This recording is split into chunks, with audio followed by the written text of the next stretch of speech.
The Ramakrishna Mission, renowned nationwide for its charitable work, is also active in Meghalaya, particularly in education and healthcare.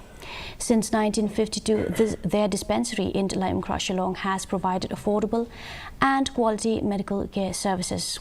Swami Divya Lokananda, Assistant Secretary of the mission, urged the public to take advantage of the opportunity with a nominal fee starting from ₹20. He further said that their commitment is to serve humanity through education and healthcare, ensuring access to these services for all. स्वास्थ्य का बारे में बहुत सारा investigation और कुछ जो यंत्र वगैरह बहुत एडवांस हो गया ना।